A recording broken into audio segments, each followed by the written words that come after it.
আমার জীবনের বাস্তব এক ঘটনা। বগুড়ায় কয়েক মাস আগে আমার এক মাহফিল শেষে যখন ছাত্রদেরকে পাগড়ি প্রদান করতেছিলাম, হাফেজ ছেলেরা পাগড়ি নিতেছিল, নাম বলতেছে এক এক ছেলের মাথায় আমরা পাগড়ি পড়াচ্ছিলাম, আলেম ওলামারা সহ।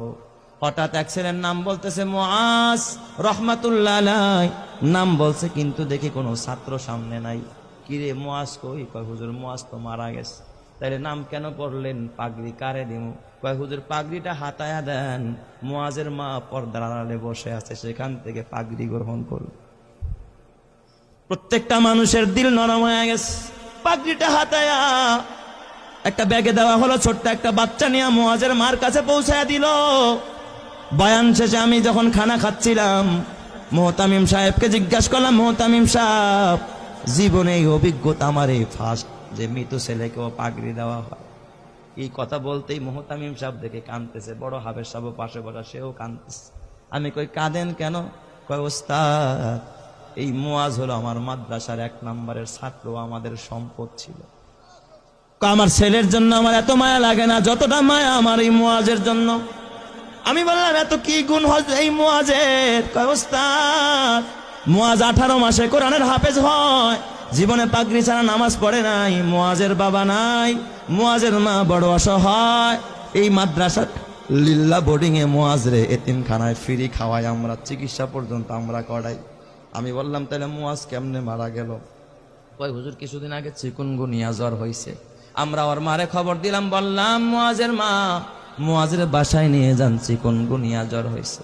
মুআজ বাসায় যাইতে চায় না। কয় ওস্তাদ বাসায় গেলে জামাতের সাথে নামাজ পড়তে পারি না, ফজরের নামাজটাও জামাতে পড়া হয় না, আমারে বাসায় দিয়েন না, মরে যাইতো মাদ্রাসায়, মরবো বাসায় যাব না। হুজুর কসম আল্লাহ, আর এই মুআজ ওর পুরা মাদ্রাসায় আর একটা সুনাম। মুআজ বাসায় যায় না, মৃত্যুর আগের দিনও জোহরের নামাজটা মসজিদে গিয়া পড়েছে। আসর থেকে নিয়ে তার অবনতি, রাত্রিবেলায় এশারের নামাজের পরে আমরা পার্শ্ববর্তী ক্লিনিকে নিয়ে গেলাম।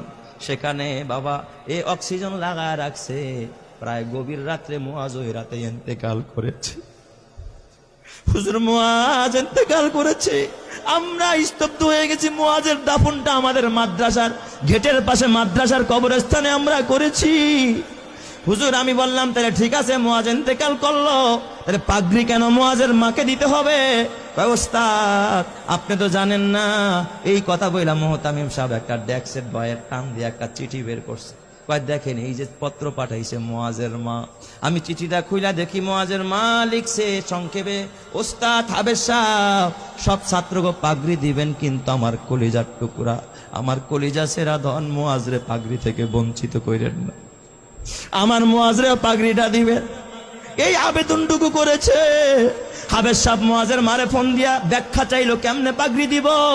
মুআজের মা ফোনের মাধ্যমে জানায়, ওস্তাদ এই দুনিয়া আমার মা নাই, বাবা নাই, চাইছিলাম আমার মুআজ আমারে দাফন করবে, আমার সন্তান আমারে জানাজা পড়ে আমারে কবরে রাখবে, কিন্তু আমার মুআজ যে আমার আগে চলে যাবে আমি মা ভাবতে পারি না। এই দুনিয়ায় এখন আর আমার কেউ নাই, দুনিয়া আমার স্বামী নাই, আমার মা নাই, বাবা নাই, আমার কলিজার টুকরা মুআজ চলে গেল। ওস্তাদ ওই পাগড়িটা আমি মা আমার মাথার কাছে দিয়া, মাথার নিচে দিয়া আমি প্রতি রাত্রে ঘুমাবো, আর আমি আমার ওয়ারেসকে বলে যাব, আমার ওয়ারেসেরা আমার মুআজ তো জানাজা পড়তে পারবে না, আমি মা যদি মারা যায় তোরা আমারে বাজারের কাফনের কাপড় দিয়ে আমারে কাফন পড়াবি না। আমার মুআজের যেই পাগড়িটা মাদ্রাসা থেকে পাইছে, আমি মাকে আমার কলিজার টুকরার পাগড়িটা দিয়ে আমি মারে কাফন পরাই আনছি। আমি এই পাগড়িটা কাফনের কাপড় হিসাবে ব্যবহার করব, এই জন্য আমি শুধু পাগড়িটা চাই।